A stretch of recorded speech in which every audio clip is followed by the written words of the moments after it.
Hi guys, welcome back to our week 7 meeting. I see a lot of people are here. Let me see who is here. Magali, Mahmuda, Sandy is here, Laura is here, Veronica is here, Diana is here. Well, a lot of people is here. Who is this one? Who is NKECHI11? Yeah, NKECHI, please give me your name so I know who you are, so I can get you the extra credit. Okay. All right. So guys, let's talk about this week. Okay, who is me? Okay, so how do I put this? I haven't put up your extra credit for exam 1 yet. I'm working on it, so it is more difficult. Oh, thank you very much. Thank you for the compliment.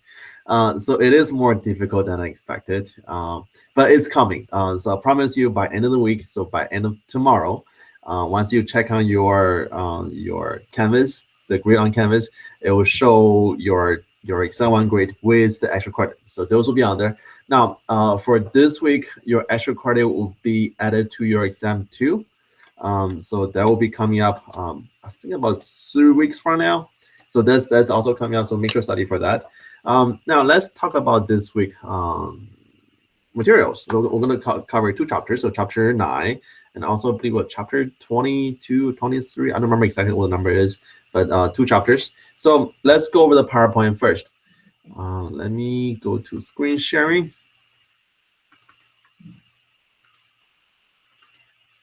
All right, so chapter 9. Chapter 9 is the application on international trade. So this is based off your chapter 7, chapter 8, and then it's pretty straightforward. If you know how to do the area for triangles, you'll be fine for this chapter too.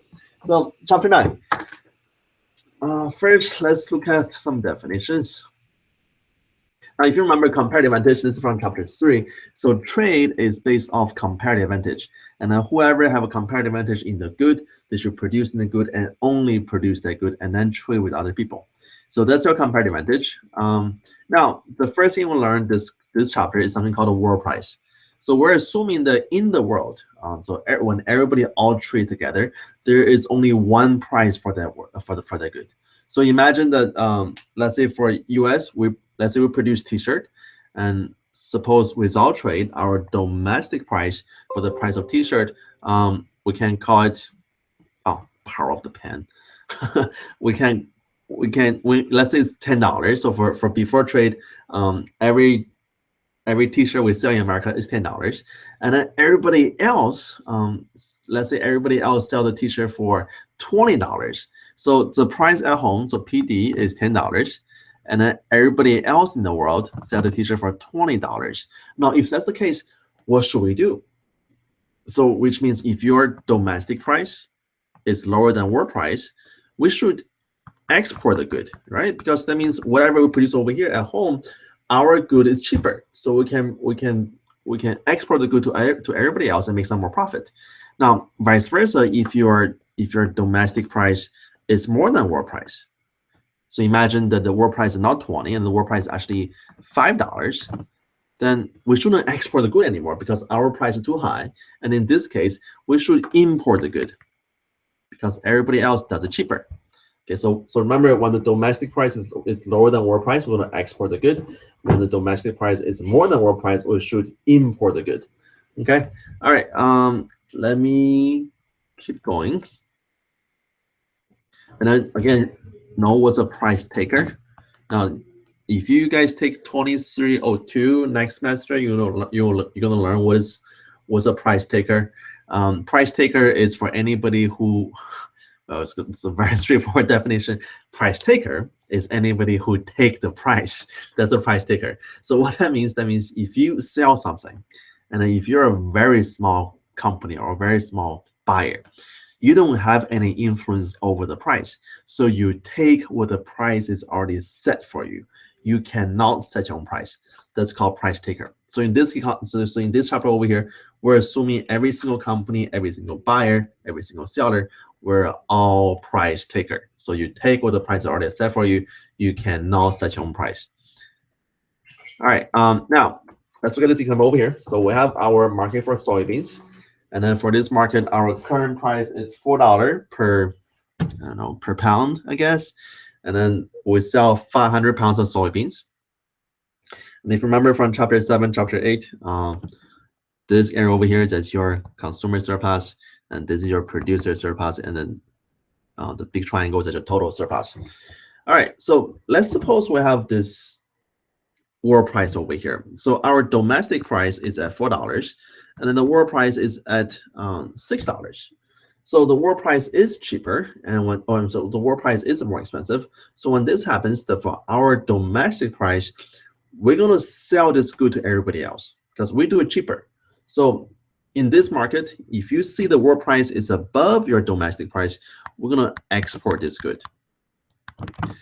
And once we export, this will be the new price for the marketplace. Your consumer surplus and producer surplus will change. Now, for this market, at $6, your supplied is at $750. Your demand is only 300. So that means we're gonna export 450 good or 450 soybeans.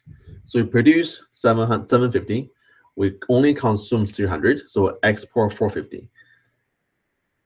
So that's your export amount. And then if you look at your consumer surplus, producer surplus, and total surplus, before trade, our consumer surplus is A and B, producer surplus is C, and then total surplus is A, B, and C. Now with trade, your consumer surplus become less now because price at home wouldn't be $4 anymore. So once you trade with everybody else, your domestic price goes away, and then you have a new world price as your domestic price. So we no longer sell soybeans for $4 in the country. We're gonna sell the soybeans for $6 for the country. That's the world price. So with trade, price goes up to $6, and then your new consumer surplus will be area A. Your producer surplus will be area B, D, and C. And then total surplus is area A, B, C, and D. Now, if you compare your before trade and after trade, we gain this extra D over here. And this gain is called gain from trade. So that's why we say trade is better for everybody. Okay. All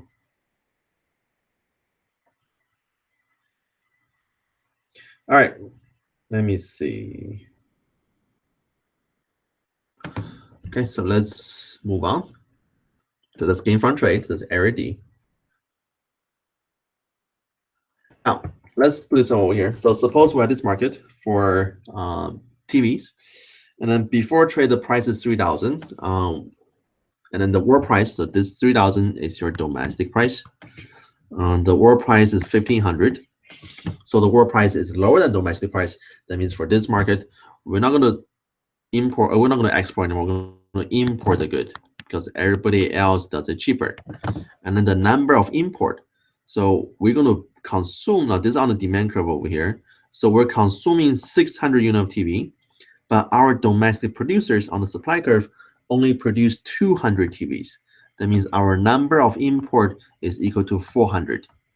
And how much your domestic producer buys and how much your domestic company supplies, and that's your number of import. Okay, and then when we're looking for the areas, so before trade, so let me label this. This is A, B, C, D. Let me use some blank area. So no trade. Before trade, our consumer surplus is area A. Producer surplus is area B and D. And then total surplus is area A plus B plus D. And then with trade, our consumer surplus is area A, B, and C. So this big triangle, that's our new consumer surplus. And then for producer surplus is area D. And then your total surplus is everything altogether. So total surplus is A, B, C, D. And then this triangle C over here, we didn't have it before, but now with trade we have it. This is our gain from trade. Okay, so that's how I look at this graph over here. All right, let's keep going. All right, so this slide over here, you guys want to spend some more time on it and try to memorize it, or just at least try to understand it. So when the domestic price is lower than world price, that means domestic price is cheaper, then we should export the good. Now, once you export the good, consumer surplus goes down, producer surplus goes up, and then total surplus goes up. And then if your domestic price is more than world price, so everybody else does it cheaper, then we're going to import the good. Once you import the good, consumers are better off, producers are worse off, but your total surplus is increased. So it doesn't matter which direction you look at it, either import or export, our total surplus is always going up. So it doesn't matter if you import, export, as an entire economy, the total surplus is increased. So trade can make everybody better off, doesn't matter which direction you are on the trade. Okay. Let me see what else is important for chapter 9. Okay, so know what's a tariff. Tariff is just a tax on import. So every time you have an import, you put a tariff on it, the price goes up because you're going to pay extra tax now. So it's a tax on the import. Now, suppose the price of world price right now is $20, and I'm going to put a tariff on it.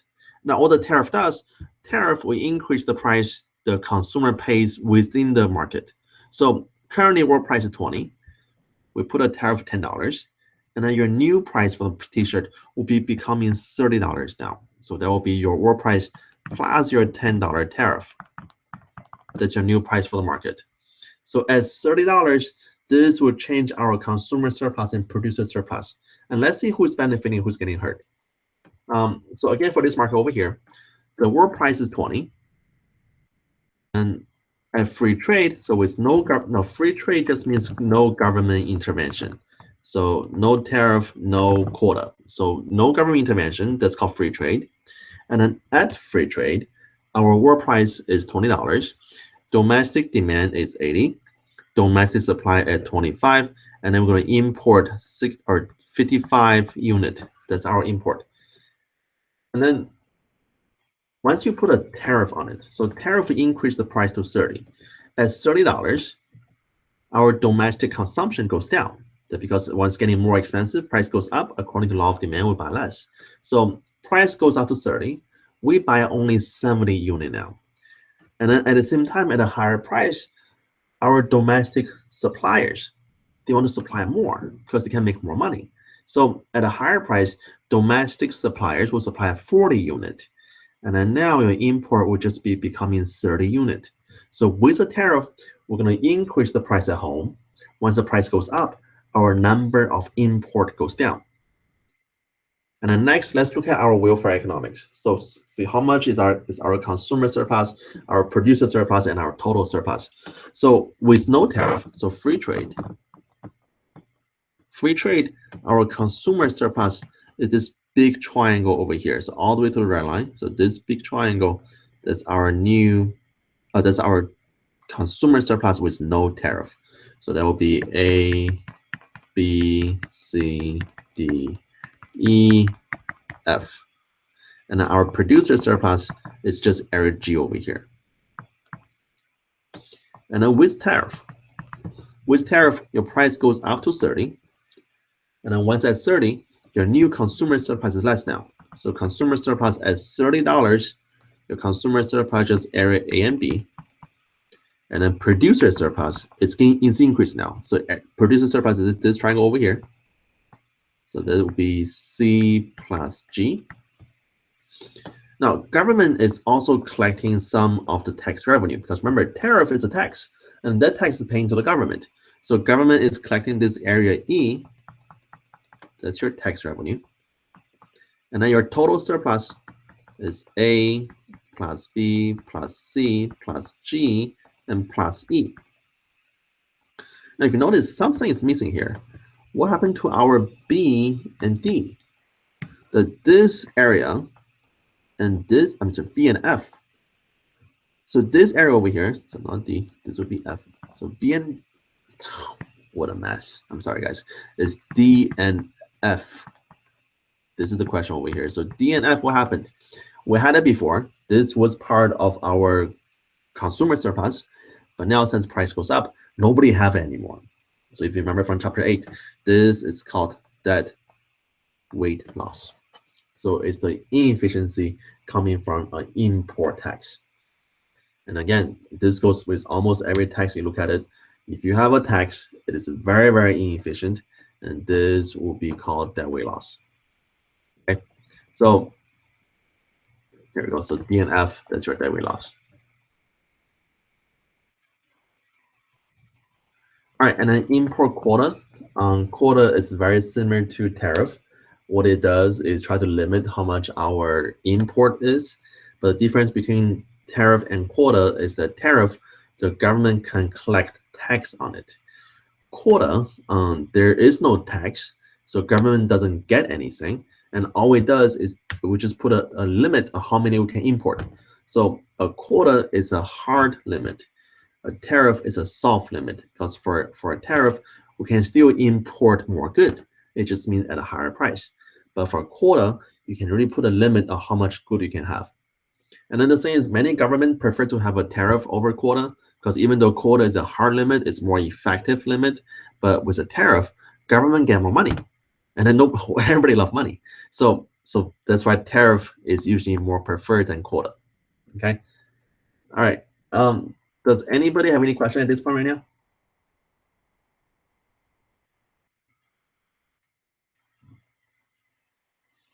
Any questions? All right, so no questions. Let's continue. That's not really important. We can skip this part.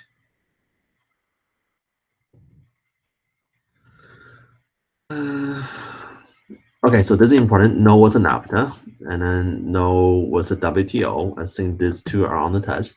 So NAFTA is called a free trade agreement. It's a North American free trade agreement. So it's signed between I'm throwing back here. So U.S., Canada, and Mexico. So between 3 countries, and then so between 3 countries, there's free trade. Charge any tariff or quota on it. Now, if you guys follow the presidential election right now, NAFTA is a huge topic. Many people are saying that NAFTA is bad for the U.S. economy because we're losing jobs. That is true.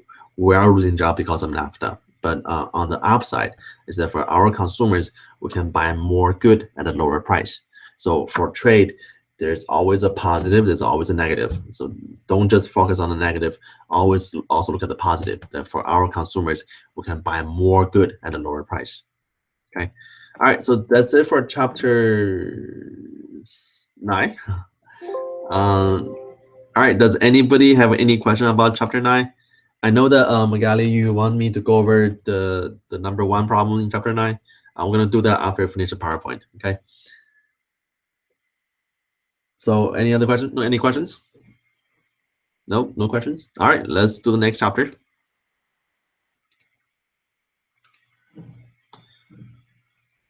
Now I know mine says chapter 10, but you guys have a question 1. Okay, Laura, we're gonna go over that once we finish this PowerPoint. It's really chapter 1. I mean, it's really that difficult. We look at it once we finish. All right, so chapter, well, whatever number it is, it's called measuring a nation's income. So first, you need to know what's a microeconomics, what's a macroeconomics. So our class is a macro. Then we study the economy as a whole. So whatever factor affecting the entire economy, that's what we'll study for. And then at this point, this is the difference between your micro and a macro. So this chapter is a turning point. So the first thing we're going to learn is something called a GDP. So GDP stands for gross domestic product. It measures everything the economy produce, or the total income for the economy. Now, US, we have the highest GDP in the world. That means for US, we produce the most goods and service. China's number 2, Japan's number 3, Germany's number 4. So GDP measures the total output or the total income for everybody in the country. And Oh, this is important too. So make sure to know this, guys. So your total income equal to total expenditure. So how much money you are spending in the country as a whole equals to how much income you have in the country as a whole. Okay. Let's skip this. Not really important. Talked about it before. All right, so this is a formal definition for GDP. So GDP is the market value of all the final good and service produced within the country in a given time period. Now, the first part of it is called the market value. So which means your GDP can only measure what's being reported in the economy. So if you go buy a good and service, when you pay for it at the store, that transaction is being reported. That's part of our GDP. But if the if the transaction is not being reported, then it's not part of our GDP. So let me see how do I put this. So if you look at the economy of Colombia, which they have a lot of the illegal transaction of drugs, so heroin, marijuana. So all those drug transactions, they are not reported. So therefore, they are not part of our GDP or of their GDP. So GDP, first definition, it measures all the market value. By the way, guys, any idea what is the most underpaid profession in the economy?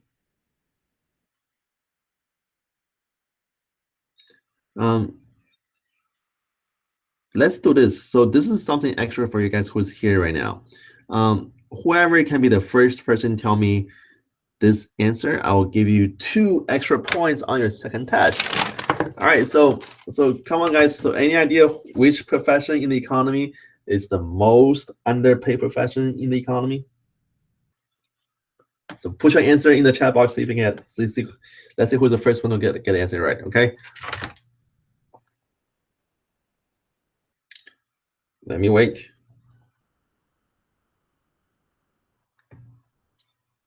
So what profession in the economy is the most underpaid profession?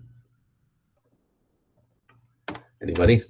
Well, you can try Google it now, but I don't think Google has the right answer on it. No, not teachers. Actually, we're getting paid pretty well.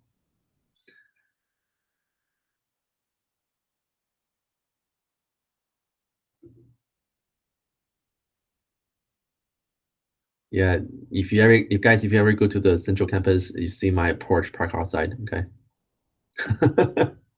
No, not teachers. No, I drive. No, not teachers, guys. This is, trust me. Everybody everybody dealt with this profession before.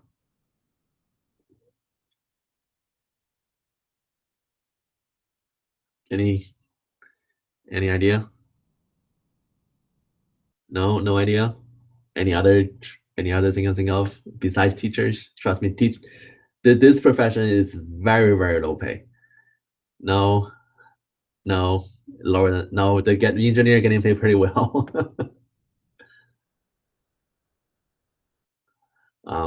Clock is ticking. Anybody? Janitor? No, this will be lower than janitor. This is lower than janitor. Anybody? Well, they're getting paid too. They're getting paid too, not fast food. Okay. Are we getting up?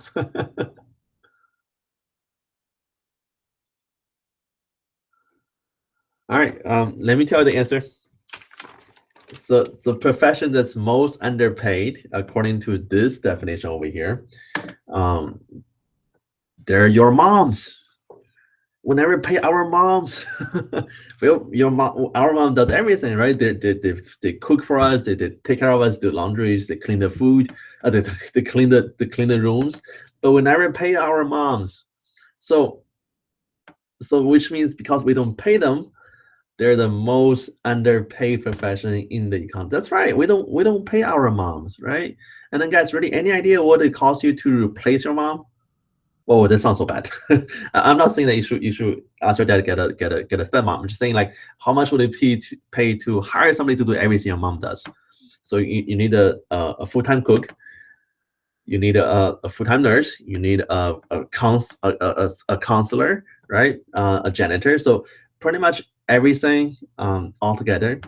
it will cost you about $170,000 a year to replace everything your mom does.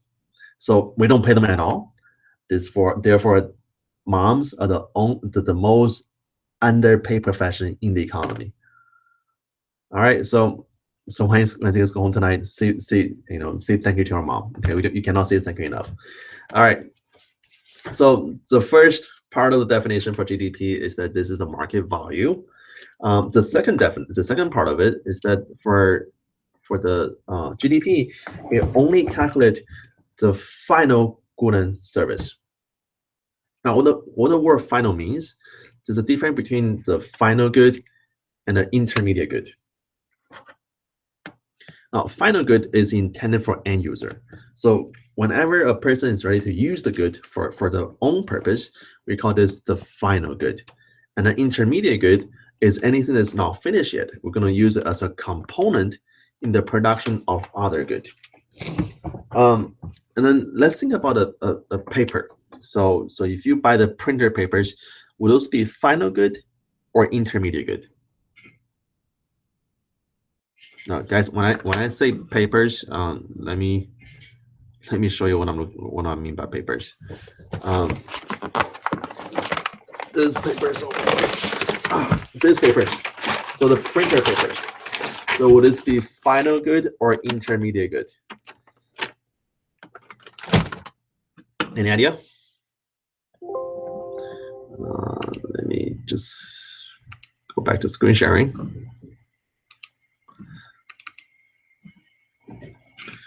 All right, so for the papers,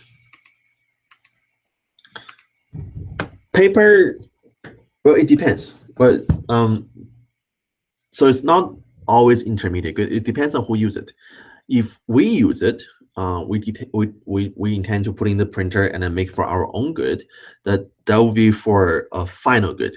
But if your book publisher use it and to make them into textbooks, then papers will be an intermediate good.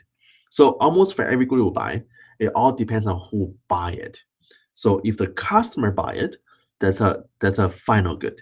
But if company buy it, used for other purpose, that's called intermediate good. All right, make sense? Okay. And then GDP is more than just good. GDP is also good and service. So we include all the service we do in the economy. So your concerts, your cleaning service, your phone service, your education service, those are all part of our economy, and they're all part of GDP. And if you look at the US economy, for our economy, we're about half and half. So half of GDP coming from good production, half GDP coming from service production. Okay, so it's both part good and service. And then next is produced. So only for GDP only cares about what is being produced in the economy, but not what is consumed. And then within the country, now the difference between a GDP and a GNP. So GDP is everything produced in the country, regardless of who produced it. So let's suppose if Toyota make a new truck, they make a new Tundra in Texas. Now this Tundra is made in America, so it's in our country. Therefore, it's our GDP. Now, even doesn't matter who make it. So even though Toyota is a Japanese company, but because the truck is made in America, it's part of our GDP. But however, Toyota is a Japanese company, so it doesn't belong to America. So therefore, that's Japan's GNP. So GNP stands for gross national product. So gross domestic product measures everything produced in the country. Gross national product measures everything produced by the home economy, regardless of where that is. All right, make sense? And last one is given in a given time period. So GDP is usually measured in a year or quarter. So there's a time component to it. And then the component for GDP, there are four components. There are consumptions, investment, government purchase, and net export. So now this formula is important, so make sure to notice on the test. Okay, there will be a question on the test asking for this formula. Now, consumption is all the spending by household on goods and service. So G&S stands for good and service. Forget about this part, the rent part. That's not important. Investment is all the spending by companies. for future productions. And then for investment, you're going to have 3 types of investment. They're called capital equipment, so whatever you buy from machine and tools. Structures investment, so factories, buildings, and houses. And last one, very important, is called inventory investment. So for anything that's left unsold for this year, and we intend to sell them for next year, that's also part of investment. Okay, so inventory, they're also part of investment because they will increase our sales for next year. Okay, and then government purchase, this is when actually government buy good and service. So all kind of government, your federal, your state, your local government, when those governments spend their money to buy something, we call this good and government purchase. You need to remember this. Government purchase exclude something called a transfer payment. So transfer payment is like a free money that's given by the government to different groups of people. So you can think this like Social Security, unemployment insurance, Medicare, Medicaid. Those are called transfer payment because the recipients of those payments didn't have to perform any service for the government. Just get the money freely. Therefore, they're called transfer payment. And then government purchase does not include transfer payment. Okay, so it's only when the government actually buys the good and service. Last part, net export. This is your export minus import. So your export has a positive impact on GDP, and the import has a negative impact on GDP. Okay. All right, and then this should be easy. You guys know how to calculate GDP. Give me these numbers. Just very basic application. All right. Okay, this part is important. I know many of you guys don't like math, but I'm sorry you got to do this one. Okay. So something called a nominal GDP and real GDP. So nominal GDP is your GDP measured in your current year prices. Your real GDP is your GDP measured in your base year price. Let me show you an example. So for this example over here, we have our economy, and then we have 2 productions, so pizza and latte.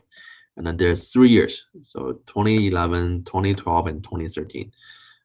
So first, we can calculate what is our nominal GDP. Now, guys, for those of you who's using computer right now, open your spreadsheet. We can work on this problem on the spreadsheet because the spreadsheet is really useful in these calculations over here.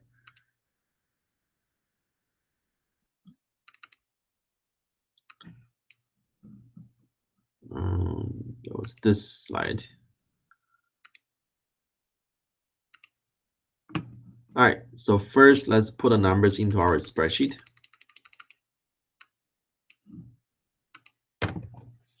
So we have pizza, latte, and this is price and quantity. Price and quantity.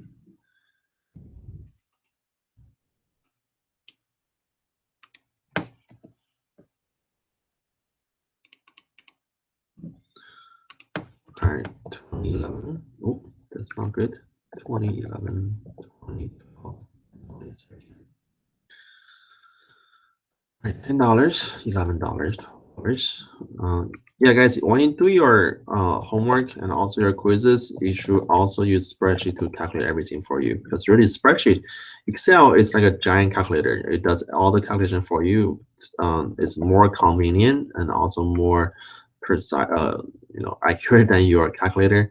Because calculator, you require everything to put in by hand, but this one you can just program it for Excel to calculate everything for you. Okay. All right. So first, we're looking for what is the nominal GDP. So first, let's do nominal GDP for 2011. Now, nominal GDP is your current year price times your current year quantity. So this one just equals to.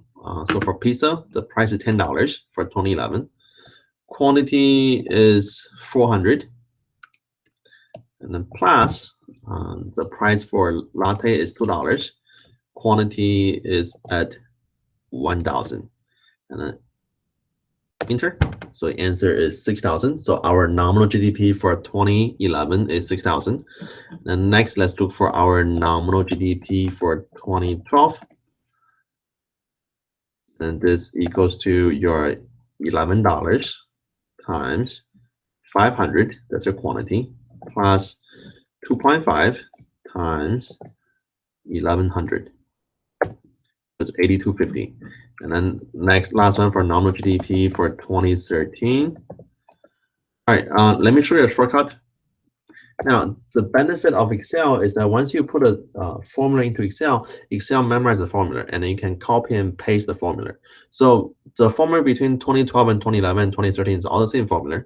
What we can do, instead of typing all the little cells, just click on your 2012 or 2011, either one's fine. So click on the previous number, and then go to the right bottom corner. You see how my mouse changed to a little black plus sign? Or black cross, click on it, drag it down by one space lower. Voila, that's the answer. So our nominal GDP for 2013 is 10,800. All right, and then next, let's look at what's the percentage change. So the percentage change, now I know that we learned the midpoint method from chapter 5. Remember the Q1 minus Q2 over Q1 plus Q2 over 2. Yeah. Use that one when you're doing elasticity, but when you guys doing anything from inflation, anything that's calculation between year to year, we can use a simpler formula. It's basically the new minus the old divided by the old.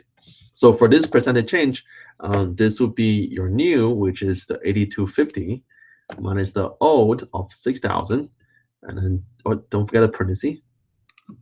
That was close. And divided by your old 6,000, and then enter. So 0.375, and then percentage. So 37.5%. So if you compare 2012 to 2011, our percentage of nominal GDP increased by 37.5%. And then one below it, we don't have to type anything anymore. Your formula is already in there. So click on it, drag it down by one space lower. So 30.91%. And that's exactly the answer we have on the PowerPoint too. Okay. So if you compare the 2 years, in 2012, our nominal GDP increased by 37.5%, and in 2013, our nominal GDP increased by 30.91%.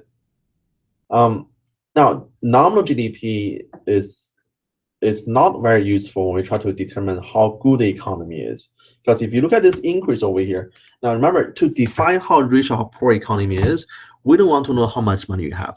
We want to see how much stuff you have. So if you compare this table, that between 2012 and 2013, 2012 and 2011, we got more stuff, right? Because in 2011, we only have 400 pizza, but in 2012, we have 500 pizza. And then for latte, same thing. In 2011, it's only 1,000 latte, and then 2012 is 1,100 latte. So our number of latte is increasing, our number of pizza is increasing. So that's a plus. But part of the nominal GDP is your current year prices. So this is also increased too. The price increased to $11 and pricing to $250. So once you have this 37.5% increase in 2012, then part of it is coming from an increase in price, and then part of it is coming from increase in quantity.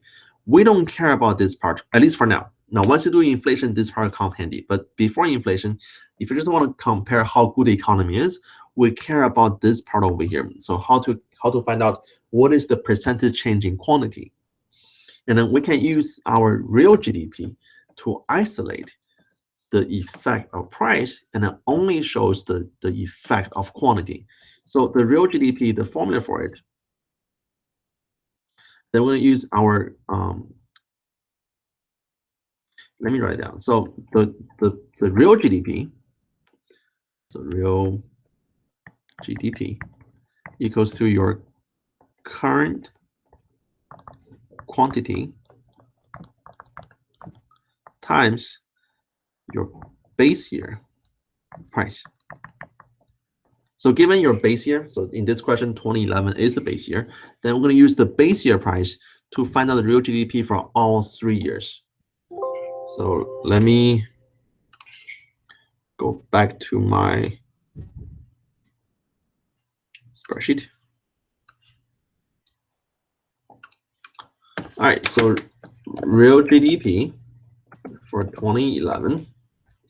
So this equals to, so we're going to use our current year 2011 quantity times your base year, which is also 2011 prices. So this would be 400 times $10 plus 1,000 times $2. And enter. And this is 6,000 again. Now, once you do the real GDP for 2012, you're going to see a difference now. So the real GDP for 2012, we're going to use our 2012 quantity. So quantity of 2012 times the price in 2011. So would that be, that will be equals to quantity is 500 times 10 plus 1,100 times 2. So it's your 2012 quantity times 2011 prices. And then do enter. It's 7,200. Okay. And the last one, your real GDP of 2013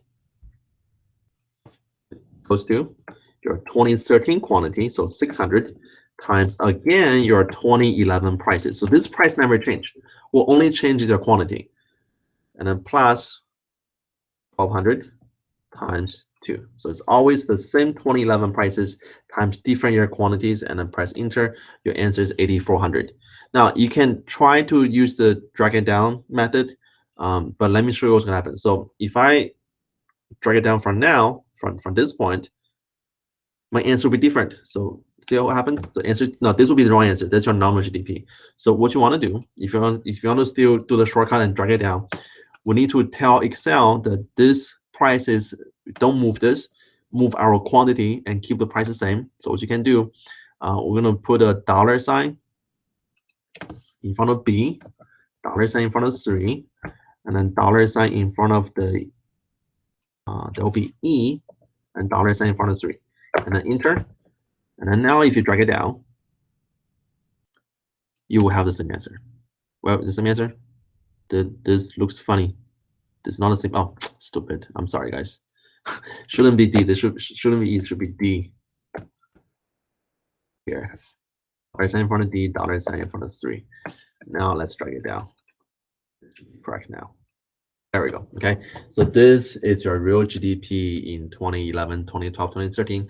And last one, let's find the percentage change. So it's your new minus the old divided by the old. So new minus old divided by the old. So 20, that's a 20% change. And then drag it down.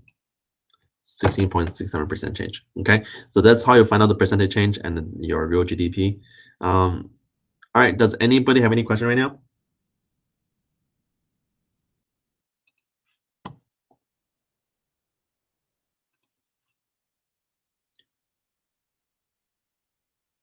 No questions?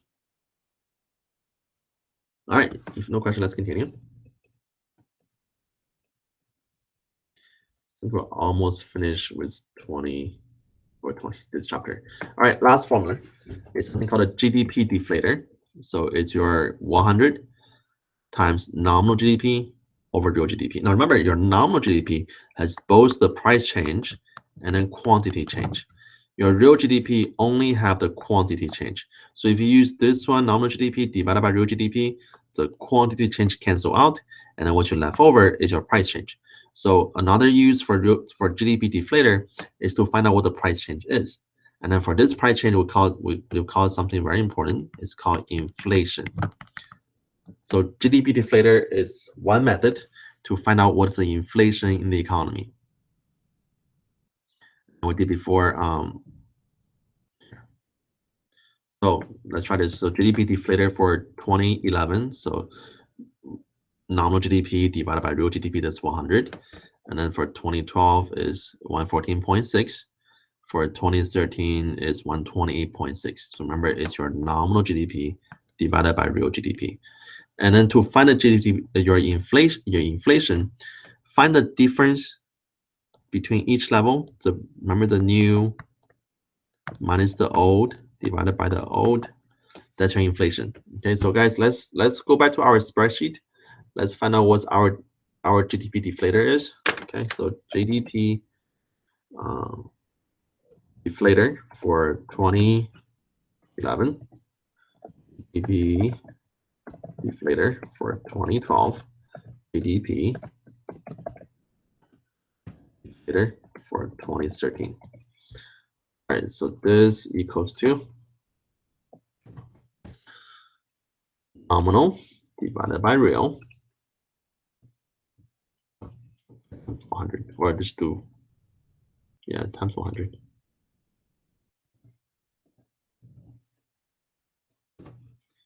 And drag it down. That's our GDP deflator. And then for inflation,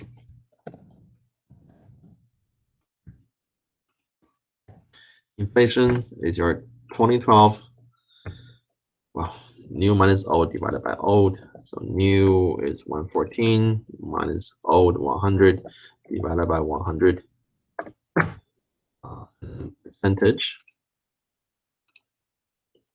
So 14.58% for 2012. And then for 2013 is 12.21%. Okay, so that's the inflation. All right. Now, any idea why we don't have inflation for 2011? Well, the reason why is that we to find inflation for 2011, we compare to 2010, but we don't have 2010 numbers. So inflation is always between 2 years. So between 2011, 2012, and 2012 and 2013, that's where inflation come from. Okay. All right. Let me see. Let's keep that. You guys can try this on your own. Okay. So after the lecture, I'll post the PowerPoint on Canvas. You can guys look at the PowerPoint too. Let me see. I think that's it. Okay, so that's it for this chapter. Does anybody have any question over chapter 10? Or not chapter, what chapter 20 something, whatever it is in the Canvas. Yeah, my version of the PowerPoint, the number is different than yours. Okay.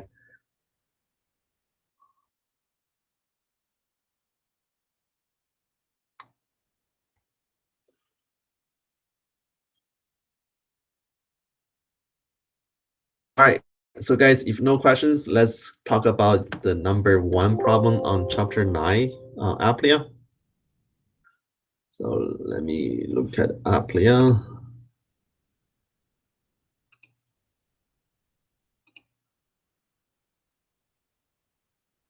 All right, so here's a problem. So welfare affect the free trade in an exporting country.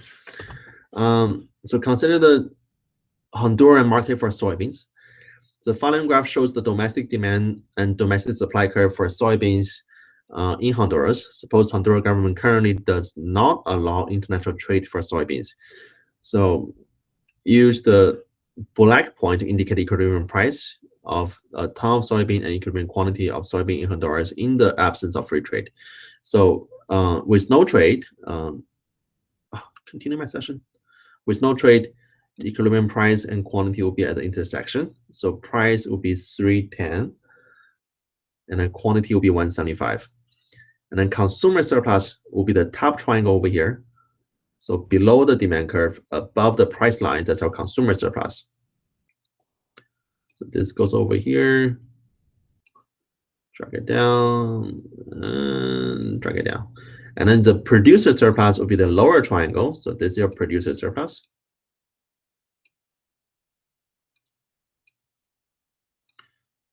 And this is your producer surplus.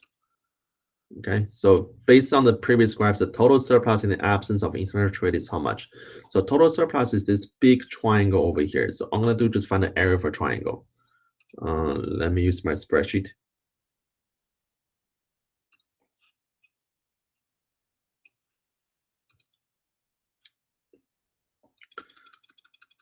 So it's the base times height over 2. So the vertical distance, which don't use just 410. The vertical distance actually coming from 210. So 210 to 410. So the vertical distance, so 410 minus 210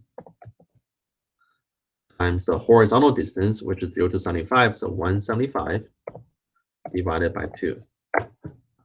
So 17,500.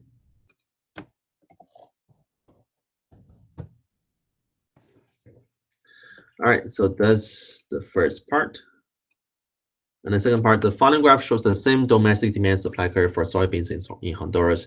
Suppose that the Honduran government changes the international trade policy to allow free trade in soybeans. The horizontal black line, PW, represents the world price of soybean at $3.50 per ton. Assume Honduras' entry into the world market for soybeans has no effect on the world price, and there are no transportation or transaction costs associated with the international trade of soybeans. Also assume the domestic supplier will satisfy domestic demand as much as possible before any exporting or importing take place. All right, that's a mouthful. So first is asking for what is a consumer surplus. Now, consumer surplus will be above your world price, below the demand curve. So this is your consumer surplus. And then producer surplus is so this lower triangle, the big triangle over here. All right, and then let's answer the questions. So when Honduras allow free trade of soybeans, the price of a ton of soybean in Honduras will be $3.50. At this price, how many tons of soybean will be demanded in Honduras? So this is the demand level. The demand 200. Whoa, I'm sorry. This is the demand level over here. So on the supply curve, that's your quantity supplied. On the demand curve, it's quantity demanded. So we're going to demand 105 tons of soybeans. And then how many tons will be supplied by domestic suppliers? So suppliers will supply 245. And then Honduras will export how many tons of soybeans? So 245 minus 105, this will be 130. So they will export 130 tons of soybeans. All right, next, use following information from previous task, complete the following table, analyze the field for effect of allowing free trade. So without trade, so before trade, consumer surplus how much? Let's go back over here. So consumer surplus will be from 410 to 310. That's the green triangle. Okay, so vertical distance times horizontal distance 175 divided by 2, 8750.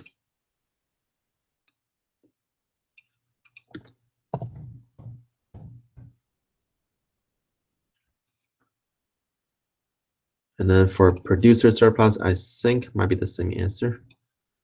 Yeah, it's the same answer. So equals to from 310 to 210 times 175 divided by 2. Also 18750. 18750. All right, with free trade, the consumer surplus will be the smaller green triangle on top. So that will be from 410 to 350 times 105 divided by 2. So 3150. And then the producer surplus is the below big purple triangle. So that'd be from 350 to 210. And horizontal distance is to 245. 245 divided by 2. 17,150. Okay. So 17,150. Again, 3150.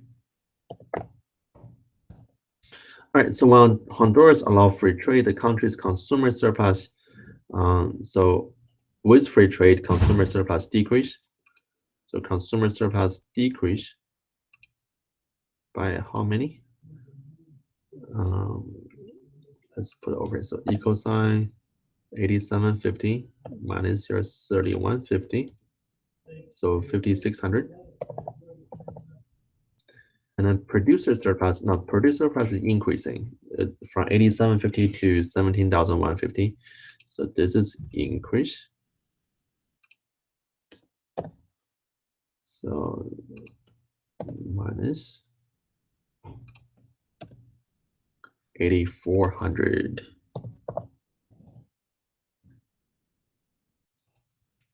And then the total surplus. So the total surplus before trade, this is your total surplus before trade.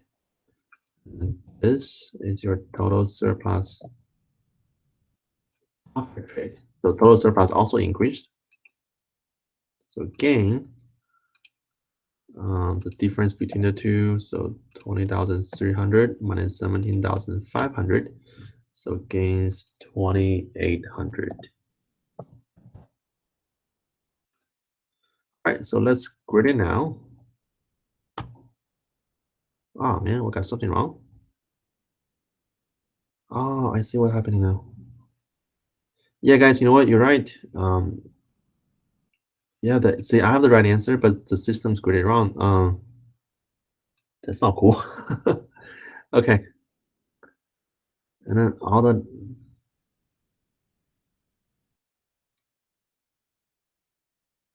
okay, so that's supposed to be wrong. That one should be that should be 140.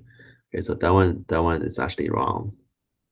Everything else is right. So that's okay. So this is a problem with MindTab or Applia then. Okay, let's do this. Guys, send me an email. So once you finish your chapter 9 assignment, send me an email, and then I will go back to Applia, manually change your grade to what it should be. Okay, so I will send an email to the publisher. Hopefully they will fix in time, but I don't think they will do that fast. So send me an email once you finish your grade. Once you finish your chapter 9 assignment, and then I will adjust your grade manually in Applia. So give you whatever you deserve. Okay. So yeah, thank you for telling me. All right. Does anybody have any other questions over Applia or PowerPoint? No. No questions? Okay, guys. If no questions, let's. Yeah, the graphic is the same. It's just wrong. So guys, let's take a pause here, and then we're gonna continue next week. And then yeah, by end of tomorrow, so by end of Friday, you can go, if you log on to Canvas, you see your grade from the first test with the extra credit added to it. Okay, and then again, don't forget to send me the email once you finish chapter 9 assignment so I can adjust your grade manually. And then your extra credit for this week will be added to your exam 2. Okay, so guys, good luck on your assignment. And again, have any question, let me know. And I will see you guys here next week, same time on Thursday. All right, guys, see you later. Bye-bye.